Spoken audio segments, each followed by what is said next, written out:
Oke, hari ini kita akan membedah sebuah karya akademis yang penting banget.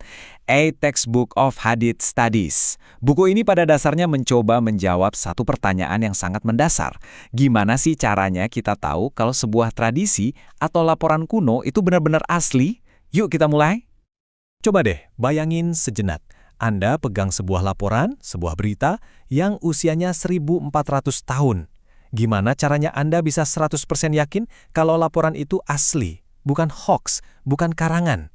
Nah, pertanyaan inilah yang jadi inti dari tantangan besar yang akan kita bedah bareng-bareng. Ternyata, untuk menjawab pertanyaan tadi, ada loh satu disiplin ilmu yang super teliti, namanya studi hadis, atau dalam bahasa Arab disebut ulum al-hadis. Anggap aja ini bukan sekedar baca-baca buku sejarah biasa ya, ini lebih mirip kayak seperangkat alat forensik untuk para sejarawan yang tujuannya memastikan setiap detail itu bisa dipertanggungjawabkan. Oke, jadi apa sih sebenarnya masalah yang mau dipecahkan oleh buku ini? Semuanya berawal dari apa yang bisa kita sebut sebagai kisah dua dunia literatur. Ada dua pendekatan yang sangat berbeda dalam studi hadis.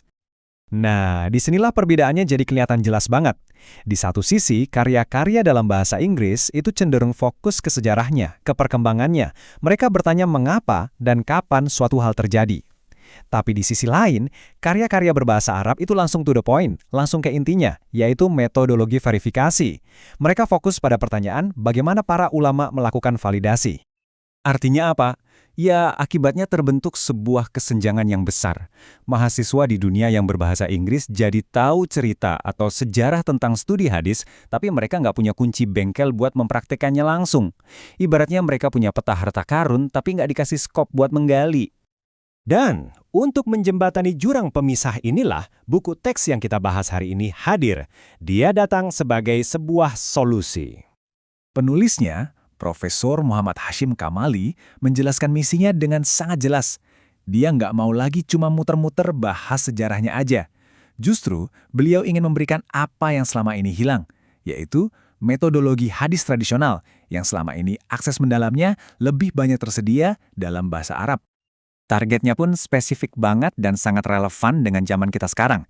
Kan makin banyak tuh universitas-universitas Islam di seluruh dunia yang menggunakan bahasa Inggris sebagai bahasa pengantar. Nah, disitulah muncul kebutuhan yang mendesak akan adanya buku panduan praktis untuk generasi baru para sarjana ini. Tentu saja, solusi yang hebat biasanya datang dari sosok yang hebat juga di baliknya. Jadi siapa sih sebenarnya penulis buku ini? Kenapa beliau dianggap sangat kredibel? Profesor Kamali ini bukan orang sembarangan. Latar belakangnya luar biasa, membentang dari Kabul sampai London. Beliau pernah menjabat sebagai dekan universitas, bahkan menjadi anggota Komisi Peninjauan Konstitusi di Afghanistan. Beliau juga seorang penulis yang sangat produktif. Kredibilitas inilah yang menjadi fondasi yang kokoh bagi buku teks ini. Baik, sekarang yuk kita buka kotak peralatannya. Mari kita lihat ada apa saja sih di dalam buku ini. Dan ya, analogi kotak peralatan ini pas banget. Soalnya, buku ini memang bukan dirancang untuk dibaca secara pasif aja, tapi untuk benar-benar digunakan. Setiap babnya itu seolah-olah memberi kita alat baru untuk membongkar, menganalisis, dan memahami hadis secara jauh lebih sistematis. Jadi buku ini seakan-akan memetakan perjalanan kita dalam 3 langkah besar. Pertama, kita bangun dulu fondasinya, dasar-dasarnya. Lalu kita masuk ke bagian yang paling menantang sekaligus paling seru, kritik. Di sini kita belajar jadi semacam detektif hadis. Dan terakhir, setelah semua penyelidikan selesai, kita belajar cara mengklasifikasikan temuan kita. Mulai dari yang paling otentik sampai yang paling lemah. Jadi setelah melihat semua ini, kenapa buku ini dianggap begitu penting dan jadi terobosan di dunia akademis? Dampak terbesarnya ada pada satu kata, pemberdayaan. Buku ini bukan cuma sekedar transfer informasi, tapi lebih dari itu, ia memberikan kunci akses. Para peneliti berbahasa Inggris kini bisa langsung terjun dan terlibat dengan jantung metodologi dari sebuah tradisi keilmuan yang usianya sudah lebih dari 1000 tahun. Saya rasa kutipan dari salah seorang kolega akademisnya ini merangkum semuanya dengan sempurna. Ungkapan memuaskan dahaga itu benar-benar menangkap betapa karya ini sangat dinanti-nantikan. Buku ini pada akhirnya mengisi sebuah kekosongan yang nyata. Sebagai penutup, mari kita kembali ke pertanyaan awal kita, tapi dengan pemahaman yang baru.